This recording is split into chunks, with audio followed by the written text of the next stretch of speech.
먼 미국 땅에서 자식들을 잘 키워내고 열심히 사신 여러분들 정말 장하십니다.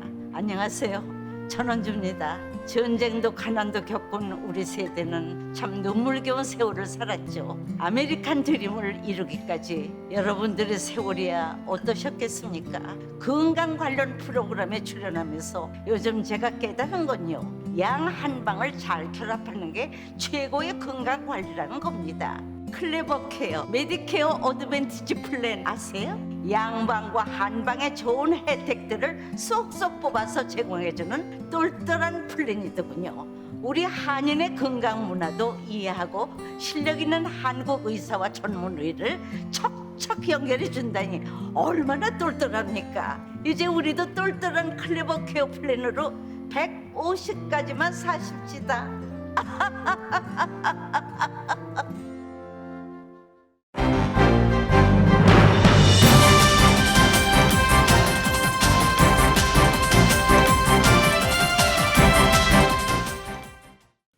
행복한 4월 마음 따뜻하게 보내세요. 라디오 서울이 함께합니다.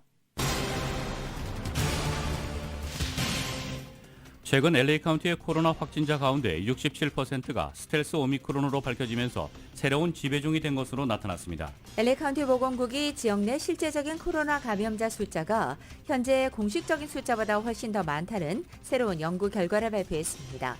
식품의약국이 어제 사람이 내쉰 숨으로 코로나 감염 여부를 판정하는 검사 장비를 처음으로 승인했습니다. 올해 가을 학기부터 학생들의 코로나 백신 접종을 의무화할 예정이던 캘리포니아주가 오는 2023년도까지 연기한다고 밝혔습니다. 한국에서는 다음 주부터 사회적 거리 두기가 모두 없어집니다. 마스크 착용을 제외한 인원과 영업시간 제한이 모두 풀리는 것입니다. 한국 정부가 해외 입국자에 대한 자가격리를 전면 면제하면서 최근 LA 총영사관에 한국 여권 신청과 재외동포 비자 신청이 많아졌습니다. 국적 항공사들의 LA 인천 노선이 다음 달부터 하루 2편씩 주 14회 운항으로 늘어나면서 한인 여행객과 여행업계가 크게 반기고 있습니다. 봉쇄 조치를 시행하고 있는 중국 상하이시가 한 아파트 단지를 코로나 격리 시설로 쓰겠다며 비워달라고 하자 주민들이 시위에 나서는 등 집단 항의가 표출됐습니다. 미국에서 가장 오래된 자동차 전시회인 뉴욕 국제 오토쇼가 코로나 사태 이후 3년 만에 개막됐습니다. 코로나 확산과 우크라이나 전쟁이 겹치면서 올해와 내년도의 세계 경제 성장률이 또다시 하향 조정될 것이라는 전망이 나왔습니다. 남가주 가솔린 가격이 계속 하락하고 있는 가운데 오늘 아침 LA 카운티의 가솔린 평균 가격이 갤런당 5달러 80.9센트, 오렌지 카운티 지역은 5달러 76.4센트를 기록하고 있습니다. 남가주 식품업계 노사협상 합의안이 최종 확정됐습니다. 이에 따라 대형 슈퍼마켓에서 근무하는 노동자들은 앞으로 3년간 이 합의안으로 적용받게 됩니다. 에릭 가세티 LA 시장이 어제 임기 중 마지막 시정 연설을 갖고 LA의 고질병인 홈리스 문제 해결과 치안 강화 방안을 강조하면서 지난 20년간의 공직 생활의 소회를 밝혔습니다. 오는 6월 7일에 실시되는 LA 시장 예비 선거에서 한인을 비롯한 아시아계 유권자들의 표심이 선거의 당락을 정할 것이라는 전망이 제기됐습니다. 캘리포니아주 45지구를 놓고 미셸 박스틸 연방 하원 의원과 경쟁을 벌이고 있는 제이첸 후보가 미셸 박스틸 의원의 영어 발음을 조롱하면서 인종차별 파문이 일고 있습니다. 러시아 흑해함대 모스크바호가 침몰했습니다. 우크라이나군은 자신들의 공격으로 침몰했다고 밝혔고 반면 러시아는 화재로 인한 사고라고 반박하면서 서로 상반된 주장을 하고 있습니다. 러시아가 미국 등 서방에 우크라이나 무기 지원을 촉구한다며 중단하지 않으면 예측 불가능한 결과가 있을 것이라고 경고했습니다. 윤석열 대통령 당선인이 취임 직후인 다음 달 5월 21일을 전후해 조 바이든 대통령과 서울에서 회담하는 방안이 협의되고 있는 것으로 알려졌습니다.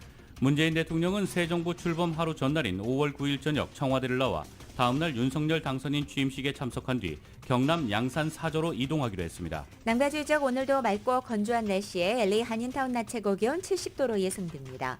이 시간 주요 뉴스는 공항에서부터 목적지까지 모바일 체크인과 첨단 공기순환 시스템을 통해 안전한 기내 환경과 여행을 제공하는 아시아나항공 제공입니다. 여러분 안녕하십니까? 김윤정입니다. 안녕하십니까? 이균호입니다. 2022년 4월 15일 금요일 라디오 서울 모닝뉴스 2부입니다. 2부 첫 소식 전해드리겠습니다. 45지구 연방 하원직 선거에서 미셸 스틸 의원에 도전하는 민주당 후보가 스틸 의원의 영어 액센트를 공개적으로 조롱하는 발언으로 물의를 일으키고 있습니다. 미셸 의원 측은 이민자의 나라인 미국에서 영어 액센트를 조롱하는 행위는 이민자 모두를 조롱하는 인종차별적인 행위라며 사과하라고 맞받아쳤습니다. 정현호 기자입니다. 가주 하원 45지구 연방 하원직 선거에서 미셸 스틸 의원에 도전하는 민주당의 제이첸 후보가 지난 7일 파운틴밸리에서 열린 선거 캠페인 이벤트에서 미셸 스틸 의원의 영어 액센트를 조롱하는 발언으로 비난을 샀습니다. 첸 후보는 최근 열린 타운홀 미팅에서 미셸 스틸 의원이 하는 말을 우리 캠페인 팀이 제대로 알아듣기 힘들었다. 미셸 스틸 의원이 하는 말을 알아들으려면 통역사가 필요하다. 미셸 의원이 말을 많이 할수록 우리 팀에 유리하다라고 말했습니다. So she just had another town hall the other day, and it's tough. Like we've transcribed it, you kind of need an interpreter to figure out exactly what she's saying. The more she speaks, the better for us. 미셸 스틸 의원의 선거 캠페인 대변인은 미셸 스틸 의원은 한인 이민 1세로 영어는 미셸 스틸 의원의 모국어가 아니다. 이민자의 나라인 미국에서 첸 후보의 인종차별적인 발언은 역겨운 행위로 첸 후보는 주민 모두에게 사과해야 한다고 밝혔습니다. 미셸 스틸 의원은 이번 첸 후보의 인종차별적인 발언에 대해 그동안 살아오면서 무수한 인종차별적인 공격을 받았지만 이에 아랑곳 없이 자랑스럽게 내 목소리를 내왔다며 상대 후보의 공격은 모든 이민자들을 얕보는 처사라고 비난했습니다. 제가 미국에서 살면서 많은 언어로 인종차별적 공격을 받아왔지만 결코 저의 아메리칸 드림을 향한 꿈을 꺾지는 못했습니다. 제이첸 후보의 제 영어 발음에 대한 발언은 저 개인에 대한 공격보다는 모든 이민자들을 공격하는 인종차별적 발언이며 이는 강력히 규탄받아야 된다고 생각합니다. 케빈 메카시 공화당 하원 원내대표는 미셸 스틸 의원에게 인종차별적인 공격을 저지른 첸 후보를 민주당이 레드 투 블루 프로그램에서 퇴출시키도록 민주당 연방 하원 캠페인위원회에 촉구했습니다. 케빈 메칼시 원내대표는 미셸 스틸 의원은 미국의 1세대 이민자들에게 힘과 용기를 심어주는 상징적인 존재라고 덧붙였습니다. 영김 하원의원도 첸 후보의 발언이 인종차별적이고 혐오스러운 행위라는 것을 이해하는 데는 통역사가 따로 필요 없다며 개개인의 성장 배경에 대한 인신공격은 절대 용납돼서는 안 된다고 목소리를 높였습니다. 부모가 타이완 이민자 출신인 첸 후보의 이번 발언은 아시안 헤이시 사회적인 문제가 되고 있는 가운데 나와서 더 비난을 사고 있습니다. 라디오 서울 뉴스 정현호입니다. 오는 6월 7일 예비선거를 앞두고 LA 시장 선거에서 지지율 1위로 부상한 억만장자 부동산 사업가 리 카루소 후보가 한인 유권자 표심 잡기에 적극적입니다. 또 다른 LA 시장 후보들도 한인을 포함한 아시아계 유권자들의 표심을 잡기 위한 전례 없는 노력을 기울이고 있어서 아시아계 유권자들의 중요성이 부각되고 있습니다. 리 카루소 후보는 자신이 현재 비상 상황인 LA 시정을 바로잡고 정화시킬 수 있는 후보라는 내용을 담은 한국어 홍보 영상을 공개하며 특히 LA 한인회를 직접 방문해서 기자회견도 열었습니다. 공약을 설명했고 자신이 한인 커뮤니티를 도울 수 있는 후보라고 강조하며 한인사회 대상의 선거운동을 적극 펼치고 있는 것입니다. 카루소 후보는 또 상당한 선거 자금을 들여서 한인 유권자를 대상으로 한 광고에도 주력하고 있습니다. 뿐만 아니라 앞서 캐런 베스, 케빈 델레온 등 다른 LA 시장 후보들 역시 한인회를 방문하고 한국어 광고, 또 한인사회를 위한 공약 등을 선보이면서 한인사회 표심 잡기에 정성을 쏟고 있습니다. 이들은 다른 아시안 커뮤니티에도 적극적인 홍보 활동을 펼치고 있습니다. LA 타임즈는 어제 LA에서 가장 빠르게 성장하는 인종그룹인 아시안들의 표심을 얻기 위해서 전례 없는 노력을 펼치고 있다라고 보도했습니다. 그러면서 최근에 급부상한 후보 리 카루소가 특히 LA 한인회를 방문해서 영킴 이사장과 함께 찍은 사진을 함께 게시했다고도 보도했습니다. 예비 중간 선거를 앞두고 강력범죄 급증과 노숙자 문제가 최대 화두로 떠오르고 있습니다. UC 버클리 정보기관연구소가 발표한 가주 유권자 주요 이슈 조사 보고서에 따르면 10명 중 6명이 가주는 잘못된 방향으로 가고 있다고 답했습니다. 지역별로 보면 LA 카운티, 오렌지 카운티, 샌디에고 카운티, 인랜드 엠파이어 등 대부분 지역에서 절반 이상의 유권자가 가주의 잘못된 방향성을 우려했습니다. 심지어 세크라멘토 밸리, 노스코스트 시에라 등 북가주 지역도 마찬가지입니다. 전통적으로 가주는 민주당 강세 지역입니다.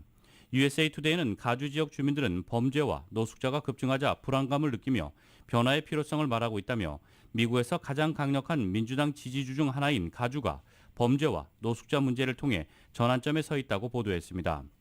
가주 정치 지형의 지각 변동이 일어날 수 있다는 의미입니다. 인종별로 보면 아시아계를 비롯한 백인, 흑인, 라티노, 인디언 원주민 등 가주가 잘못된 방향으로 가고 있다고 응답하는 사람들이 모두 절반 이상을 넘겼습니다. 유권자들이 현재 가장 중요하게 여기는 이슈는 범죄, 공공안전과 노숙자 문제입니다. 가주 전체 유권자 2명 중 1명이 범죄와 노숙자 문제가 가장 중요하다고 답했습니다. 민주당이 주요 과제로 내세우는 기본소득 정책, 기후변화 관련 산불 위험, 코로나 바이러스 문제, 인종관계 등이 중요하다고 답한 비율은 극히 낮았습니다. LA 카운티 유권자 역시 범죄와 노숙자 문제가 가장 중요하다고 답한 응답자는 60%로 나타났습니다. 5명 중 3명이 범죄, 노숙자 급증을 우려하고 있는 셈입니다. 강력 범죄가 급증하자 대중교통 이용자도 불안감을 느끼고 있습니다. LA 카운티 유권자의 42%가 대중교통은 안전하지 않다고 답했습니다. 이는 대중교통 이용 시 코로나 때문에 불안하다고 응답한 비율보다 높은 것입니다. 캘리포니아 주의회가 킨더가든 학생들을 풀타임으로 가르치는 법안을 추진하고 있습니다. 수잔 루비오 캘리포니아주 상원의원과 케빈 메카시 상원의원이 지난 12일에 유치원 교육을 의무화하고 종일 프로그램을 제공하는 법안을 각각 상정한 것입니다. 이 두 법안이 통과되면 2025년도부터 킨더가든 과정은 의무교육으로 전환되고 학생들은 풀타임 프로그램을 등록할 수 있게 됩니다. 캘리포니아주는 그동안 조기 교육을 시행하기 위해서 다양한 방법을 제시했지만 킨더가든을 의무교육으로 지정하지는 않았습니다. 특히 내년부터 4살 아동에게 프리스쿨 프로그램을 무상으로 제공하는 법이 시행이 되지만 이 역시 의무교육이 아니라 자발적으로 참여하는 학부모만 혜택이 제공됩니다. 현재 가주 유치원협회에 따르면 전체 5, 6세 아동 가운데 약 5 내지 7%는 킨더가든에 등록하지 않고 있는 것입니다. 5월 1일부터 메디케어 수혜 대상자들이 50세 이상 서류 미비자들로 대폭 확대되는 가운데 타운 내 미션시티 클리닉에서 자격이 대폭 확대된 메디컬 프로그램 신청을 대응하고 있습니다. 이은 기자입니다. 비영리 의료단체 MCCN이 다음 달 2일부터 서류 미비 한인들의 메디케어 신청 대행 서비스를 제공한다고 밝혔습니다. 5월 1일부터 주정부의 메디케어 수혜 대상이 50세 이상 저소득층 서류 미비자들로 대폭 확대된 데 따른 것으로 대행 서비스를 월요일인 2일부터 시작한다고 합니다. 메디케어 가입자들에게 대부분의 의료보험 커버를 비롯해 코페이나 진료비를 내지 않고도 주치의와 전문의 진료, 건강검진, 처방약, 치과와 검안과 진료 등을 받을 수 있게 하고 있습니다. MCCN의 마크리 디렉터는 신청자들이 메디케어 대행 서비스에 필요한 서류를 지참하고 클리닉을 방문해달라고 밝혔습니다. 자기 사는데 증명서가 필요합니다. 뭐냐면은 자기의 이름 홍길동에 사는 주소, 스테이트 캘리포니아 사는 주소, 그 다음에 아이디, 사진 아이디, 소셜 시큐리티 있으면 좋고요. 아니면은 신분이 없어서 텍스 리턴 하시잖아요. 텍스 리턴 있으면 좋고, 아니면 뱅크 스테이트먼트, 책 스톱 같은 거 갖고 오시면 우리가 신청해 드립니다. 마크리 디렉터는 LA 카운티뿐만 아니라 가주 내 메디케어 신청이 필요한 모든 한인들을 대상으로 신청 대행을 도와준다고 설명했습니다. MCCN에서 제공하는 대행 서비스를 통해 메디케어를 신청하게 되면 30일 안에 메디케어이 나온다고 합니다.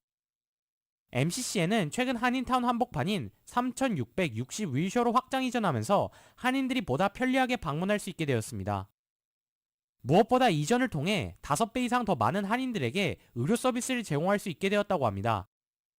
이 한인 커뮤니티의 서비스 제목을 좀 늘렸어요. 우리가 내과, 한방, 치과, 안과, 정신과 5가지 갖고 와가지고 이 커뮤니티에 서비스하기에 지금 준비가 돼 있습니다.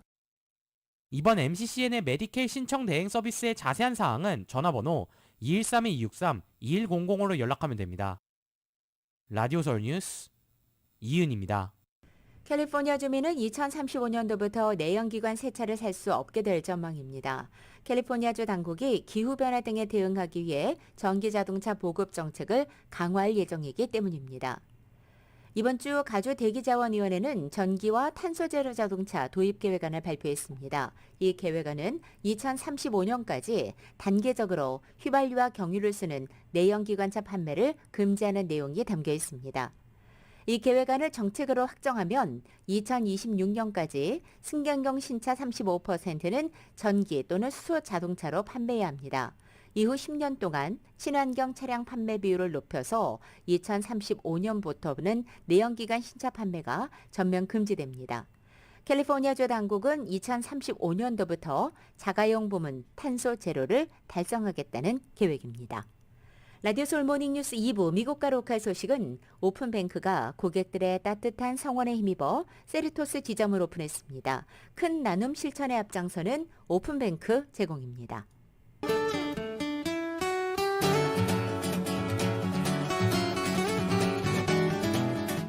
매콤한 치킨의 완결판 맥도날드 스파이스 치킨과 너겟을 즐기십시오. 맥도날드 제공으로 4월 15일 금요일 남가주의 날씨입니다. 주말을 하루 앞둔 오늘 남가주 맑고 건조한 날씨 계속되겠고 낮 기온도 어제와 비슷합니다. 토요일인 내일도 대체로 맑은 날씨에 내일 낮 기온은 오늘보다 2, 3도가량 내려앉는 곳 있겠습니다. 일요일에는 부분적으로 구름이 지나겠고 일요일의 낮 기온은 전날보다 5, 6도가량 높아져서 정말 오랜만에 예년 기온을 보이겠습니다. LA 한인타운의 오늘 낮 최고 기온 70도, 밤 최저 기온은 55도, 오렌지 카운티 지역 72도, 56도, 델리와 일랜드 엠파이어 지역 73도, 53도, 해안 지역은 63도, 54도 예상됩니다. 한국은 오늘 전국이 맑고 포근합니다. 서울의 오늘 아침 최저 기온이 39도, 낮 최고 기온은 67도 예상됩니다. 오늘의 날씨는 매콤한 치킨의 완결판 맥도날드 스파이스 치킨과 너겟을 즐기십시오. 맥도날드 제공입니다. 라디오 솔 모닝뉴스 2부 이 시간은 1250만 불 교통사고 최고 보상, 교통사고 전문 천재 변호사 리차드 호프만, 사람을 아름답게 세상을 아름답게 피부과학 셀리온, 메디케어 시니어를 위한 전문의 허가가 아주 빠른 한인 최고 최대의 서울 메디칼 그룹, 기아는 미래를 기다리지 않습니다. 스스로 만들어갑니다. 기아 자동차, 소중한 고객의 꿈을 위해 고객과 함께하는 US 메트로은행 공동 제공입니다.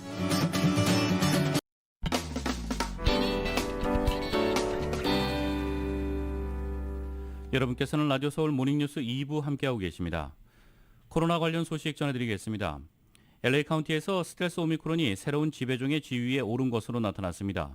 LA 카운티 보건국은 어제 공식 발표를 통해 지역 내 코로나19 확진 판정자 중 67%가 스텔스 오미크론 감염자로 나타났다고 밝혔습니다. LA 카운티에서 코로나19 감염자 중 3분의 2가 스텔스 오미크론에 감염된 것입니다. 2주일 전에는 32%에 불과했지만 일주일 전에는 47%로 단숨에 절반에 육박하더니 결국 이제 67%에 달할 정도로 급증했습니다. LA 카운티에서 확진 판정을 받은 3명 중 2명이 스텔스 오미크론 감염자라는 사실은 엄청나게 빠른 증가 속도만큼이나 충격적입니다. 이처럼 스텔스 오미크론이 급증하면서 LA 카운티 확진자 숫자도 다시 늘어나고 있습니다. 바바라 페레어 LA 카운티 보건국 국장은 최근 일주일 동안 하루 평균 신규 감염 숫자가 1000명을 넘어선 것으로 나타났다는 최신 결과를 전했습니다. 그전 일주일에는 하루 평균 신규 감염이 878명이었기 때문에 불과 일주일 사이에 평균 감염자 숫자가 130여 명 정도 늘어난 것입니다. 바바라 페레어 보건국장은 스텔스 오미크론에 대해 방심해서는 안 된다며 감염자가 늘어나게 되면 중증자, 사망자도 증가하게 된다고 경고했습니다. LA 지역의 코로나 실제 감염자 수가 공식적인 숫자보다 훨씬 더 많은 것으로 나타났습니다. LA 카운티 보건당국이 지역 내 공식 감염자 숫자가 실제 숫자에 크게 미치지 못한다는 새로운 연구 결과를 발표한 것입니다. LA 카운티 보건국 바바라 페레어 국장은 지난해 늦은 봄쯤에 공식 기록상으로 LA 카운티 시민들 중에 약 10% 정도가 감염된 것으로 나타났지만 전문가들이 다시 연구해 본 결과 실제 약 30%에 달한 것으로 보인다고 전한 것입니다. 실제로 감염된 사람들 숫자가 공식적으로 확인된 감염자 숫자보다 무려 3배가 더 많은 것입니다. 아이들에게서도 상당한 차이가 나타났습니다. 약 10%도 못 미치는 정도가 감염된 것으로 나타난 바 있지만 실제로 37%에 달했다는 조사가 나온 것입니다. 이처럼 실제 감염자 숫자와 공식적인 기록 사이에 차이가 있는 것은 두 가지 이유가 존재합니다. 첫째는 증상이 없기 때문에 본인이 감염된지 모르는 경우로 감염됐다고 생각하지 않다 보니 코로나 테스트를 받지 않게 된다는 것입니다. 두 번째는 코로나 테스트를 받지 않은 사람들인데 감염을 공식적으로 받기 위해서 검사를 받아야 하지만 여러 가지 이유로 검사를 받지 않은 경우가 존재하고 또 집에서 자가진단 키트를 통해서 감염 여부를 확인한 채 감염 사실이 확인되면 바로 자가격리에 들어가지만 검사 기관에 보고하지 않기 때문으로 알려졌습니다. 올해 가을 학기부터 학생들의 코로나19 백신 접종을 의무화할 예정이었던 캘리포니아주가 오는 2023년까지 이를 연기한다고 밝혔습니다. 캘리포니아주 보건국은 성명을 통해 가주 내 모든 학교에 12세 이상 학생들에 대한 코로나19 백신 접종 의무화가 2023년 7월 이후로 연기된다고 밝혔습니다. 보건국의 이 같은 결정은 해당 연령대의 백신에 대한 식품의약국의 정식 승인이 늦춰진 데 따른 것입니다. 앞서 지난해 10월 개빈 뉴섬 가주 지사는 학생들에 대한 백신 의무화를 발표하면서 FDA가 정식 승인을 내린 이후에 시행될 것이라고 전제했습니다.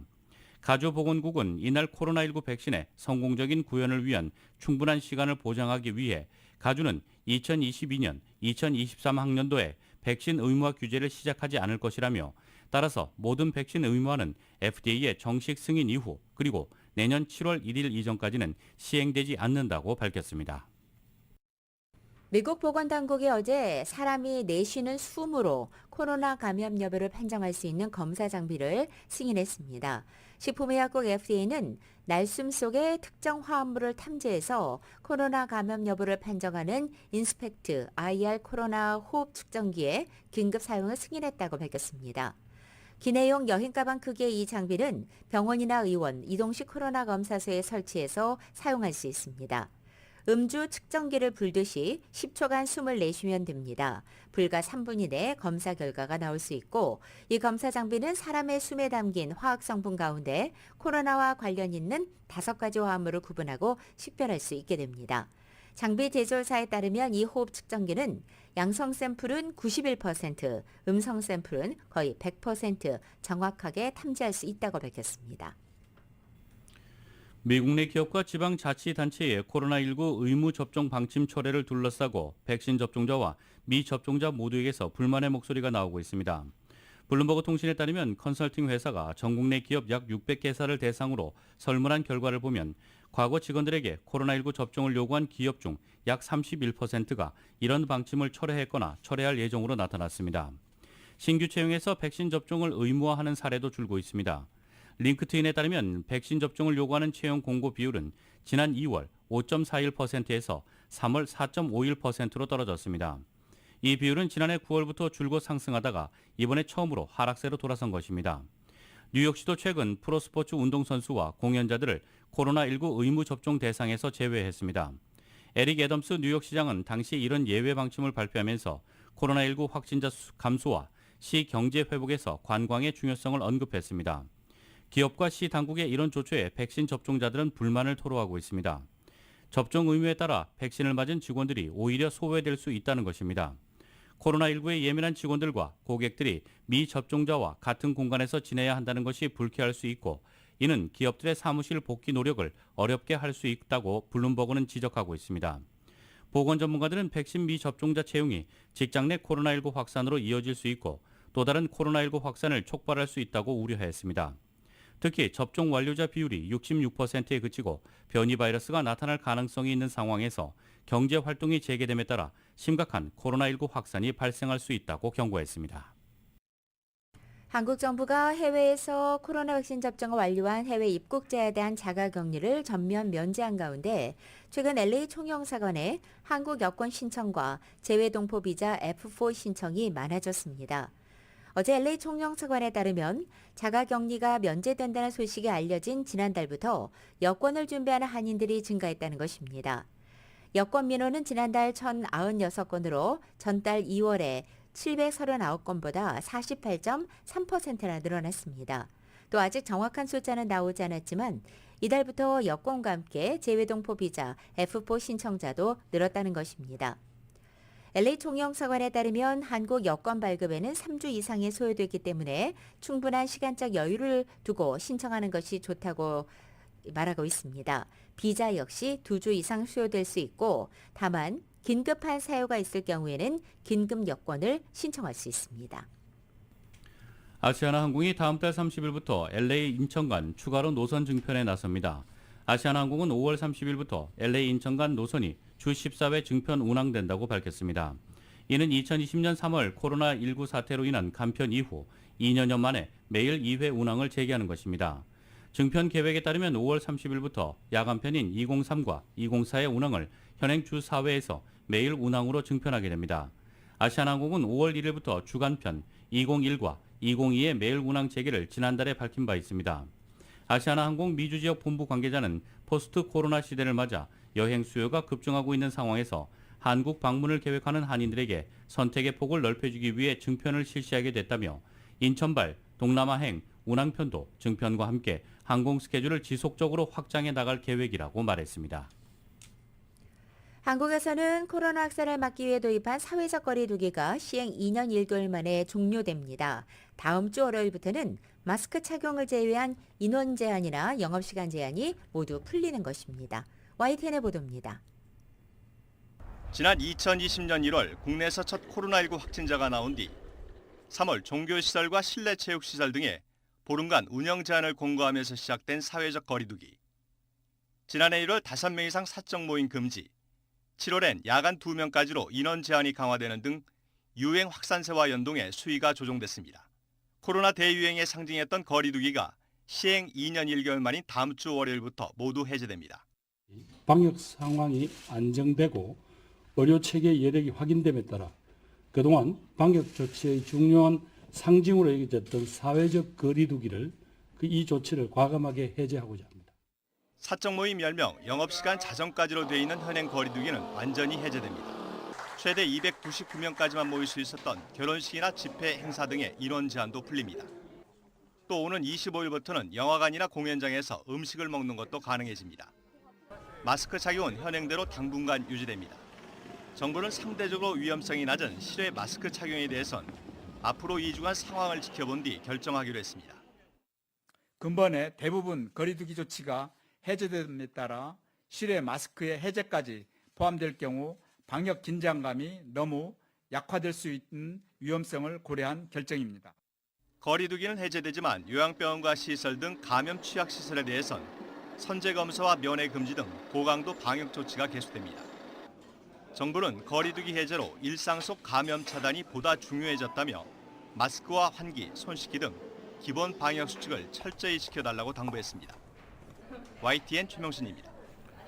봉쇄 중인 중국 상하이의 한 아파트 단지를 시 당국이 코로나19 감염자를 위한 격리 시설로 쓰겠다고 요구하자 주민들이 시위에 나서고 경찰이 출동하는 사태가 빚어졌습니다.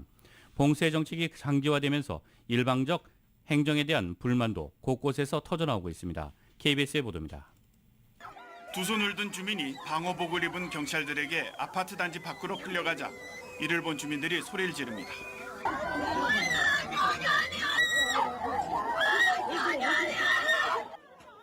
상하이 푸동신구의 한 아파트 단지에 경찰들이 들어와 주민들을 끌고 나가고 있습니다.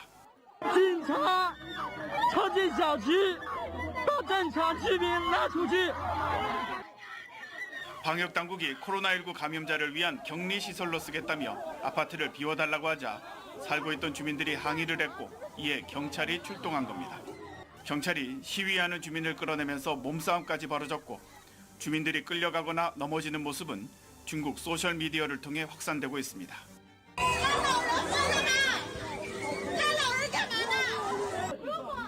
지난 12일에는 상하이의 또 다른 아파트 단지 주민들이 인근 호텔을 임시 격리시설로 쓰기로 한 데 반발해 집단 항의를 하기도 했습니다. 시찰에 나섰던 상하이 당서기도 공개적으로 항의를 받았습니다. 일부 완화 조치에도 불구하고 상하이는 보름 넘는 봉쇄 정책에 기본적인 생활에 어려움을 겪으면서 주민들의 불만도 커지고 있습니다. 코로나19 방역 정책은 물론 정부 정책에 시민들이 집단 항의하는 건 중국에서는 대단히 드문 일입니다. 제로 코로나, 무관용 방역 정책에 대한 중국인들의 불만과 고통을 반영하고 있습니다. 베이징에서 KBS 뉴스 조성원입니다.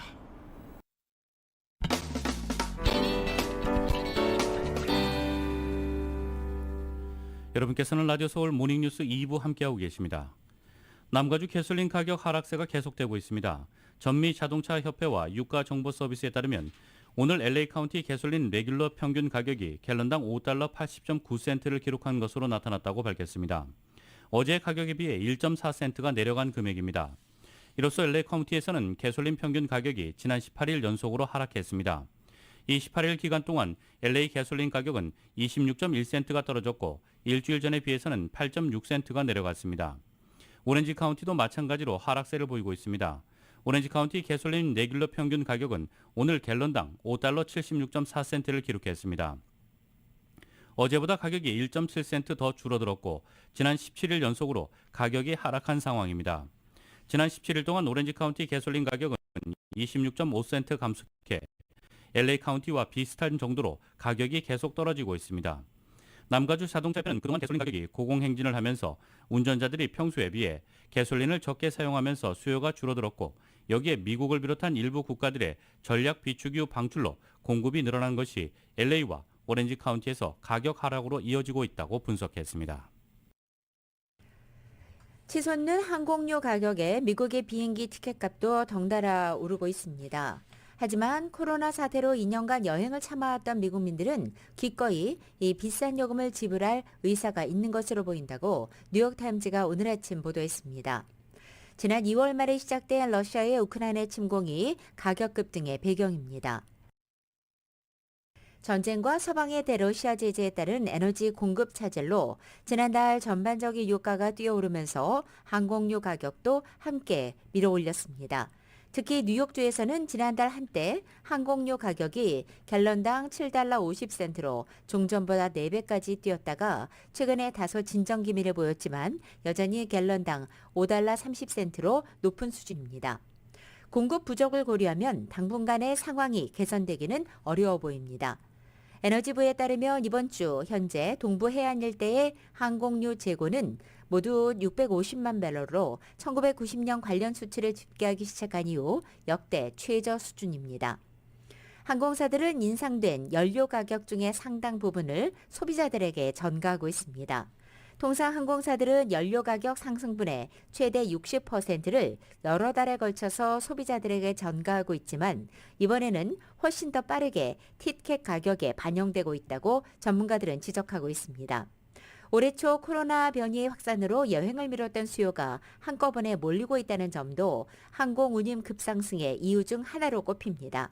항공료와 항공권 가격의 동반 급등도 미국 소비자들의 여행 욕구를 꺾지 못하는 분위기 때문입니다. 미국에서 가장 오래된 자동차 전시회인 뉴욕 국제 오토쇼가 코로나19 대유행 여파로 3년 만에 개막됐습니다. 세계 30여 개 자동차 업체들이 참가해 전기차를 포함한 최신 주력 차종들을 선보였는데 한국 업체들은 기존 SUV 차량의 신형 모델들을 공개했습니다. KBS의 보도입니다. 코로나19 여파로 3년 만에 열리게 된 뉴욕 국제 오토쇼. 미국과 유럽, 일본, 한국 등 세계 각국의 내로라하는 자동차 메이커들이 총 출동했는데 키워드는 역시 전기차, 그리고 북미 시장에서 잘 팔리는 SUV입니다. 포드는 지난해 조 바이든 미국 대통령이 시승해 유명세를 탄 전기 픽업 트럭 F150 라이트닝을 전면에 내세웠습니다. 올해 출시 예정인데 합작사 SK의 배터리가 탑재됩니다. We do have fully electric F-150 Lightning and the Mustang Mach-E, both fully electric. So we are here with a full range of products, including some great fully electric versions. 폭스바겐은 올가을 유럽 시장에, 북미 시장엔 2024년에 출시하는 독특한 디자인의 5인승 전기차 ID 버즈를 전면 배치했습니다. Electric cars are getting a lot more credence with consumers because they're seeing that gas is a volatile commodity and electricity is a lot cheaper basically to run your vehicle. 전기차에 대한 소비자들의 높은 관심을 반영해 오토쇼 측은 전 시장의 절반 이상을 시승 트랙 등 전기차 체험 공간으로 꾸몄습니다. 월드카 어워즈 시상식에서 올해의 차로 선정된 현대차 전기차 아이오닉 5, 그리고 신생업체 베트남 빈페스트의 전기차 모델들도 눈길을 끌었습니다.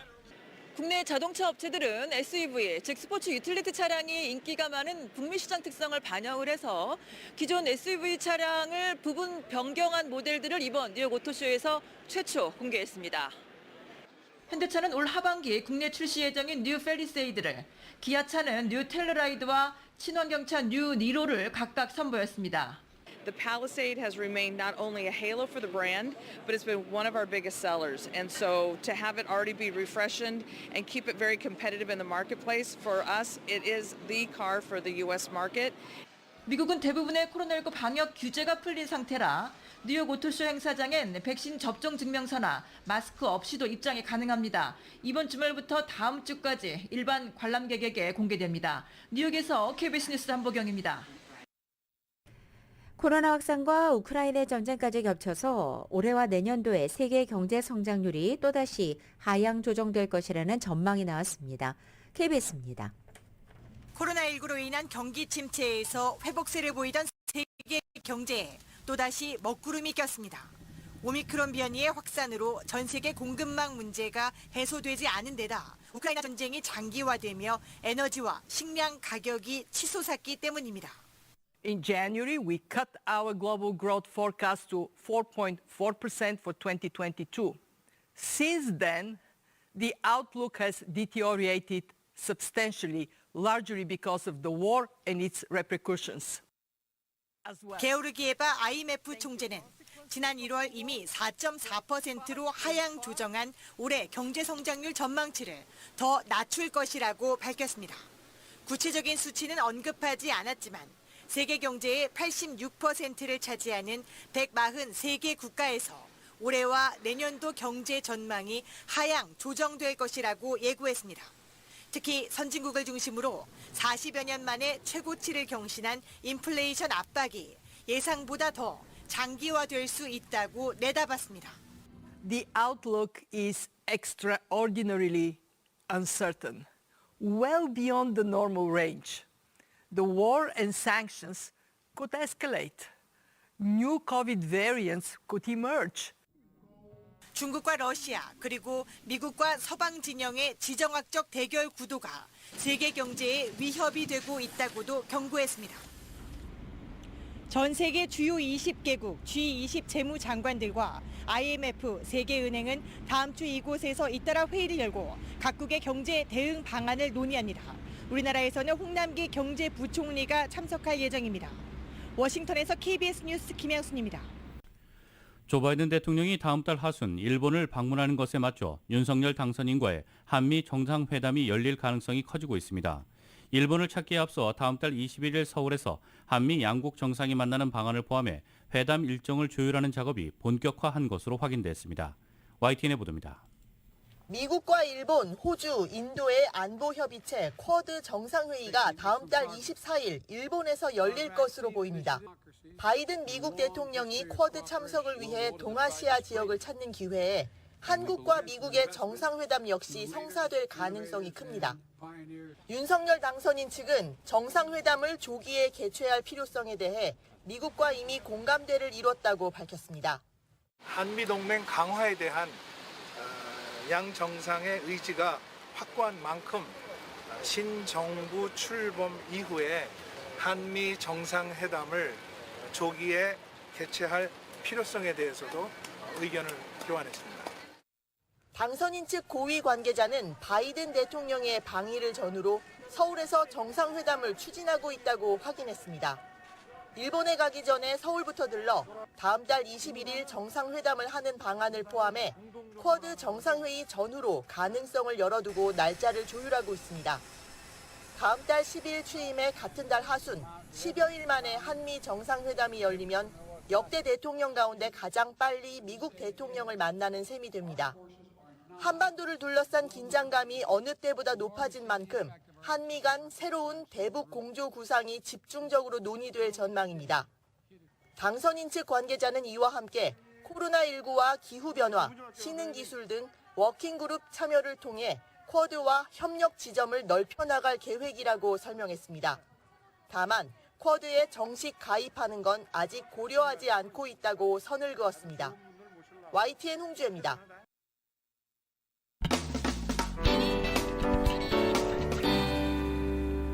여러분께서는 라디오 서울 모닝뉴스 2부 함께하고 계십니다. 한국 소식 전해드리겠습니다.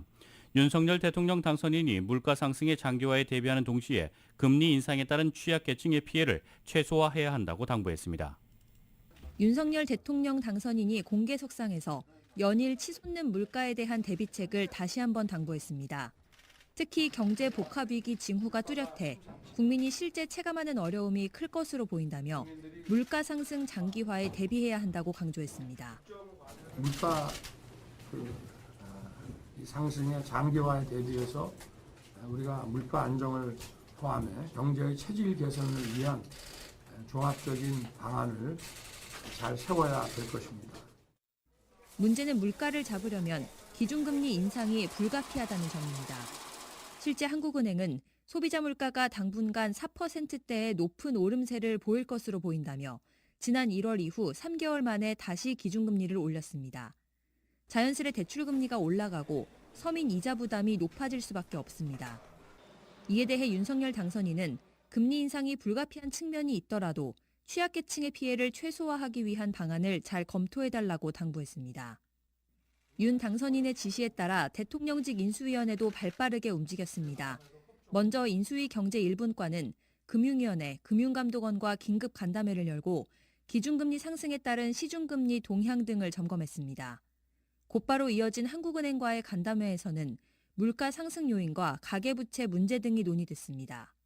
금리 상승에 따른 시중금리 동향을 점검하고 서민과 소상공인 그리고 취약계층의 금융 부담을 경감할 방안을 윤석열 당선인이 첫째도 민생, 둘째도 민생이란 원칙을 거듭 강조하고 나선 만큼 조만간 발표될 국정과제에도 물가 안정과 금리 인상에 대한 구체적인 대책이 포함될 것으로 보입니다. YTN 강희경입니다. 문재인 대통령이 5월 9일 임기 마지막 날 자정이 되기 전에 청와대를 떠나기로 했습니다. YTN입니다. 문재인 대통령이 다음 달 9일에서 10일로 넘어가는 임기 마지막 날 밤을 청와대 밖에서 보내기로 했습니다. 청와대 박경미 대변인은 문 대통령이 다음 달 9일 직무를 마친 뒤 청와대를 떠날 예정이라고 밝혔습니다. 이어 이튿날인 10일 윤석열 당선인의 대통령 취임식에 참석한 뒤 사저가 마련된 고향 경남 양산으로 내려간다고 설명했습니다. 임기가 공식 종료되는 9일 자정보다 조금 일찍 청와대를 비워주기로 한 건데 그 사이엔 모처에 마련될 별도의 숙소에서 지낼 전망입니다. 다만 여기에도 한라인을 설치해 안보 공백이 없도록 현안을 챙길 예정입니다. 이번 결정은 새 정부가 추진하는 청와대 시민개방 일정을 배려한 조치로 풀이됩니다. 윤 당선인은 그동안 취임 첫날부터 청와대를 시민에게 개방하겠다는 의지를 줄곧 강조해왔습니다.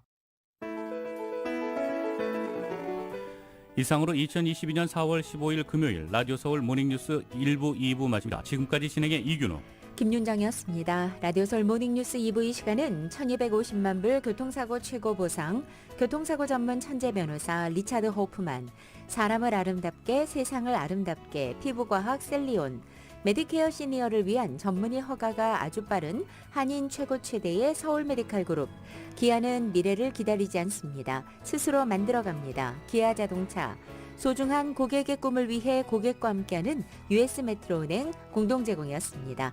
잠시 후 9시에는 강혜신의 오늘의 미국이 방송됩니다. 함께해 주신 여러분 고맙습니다.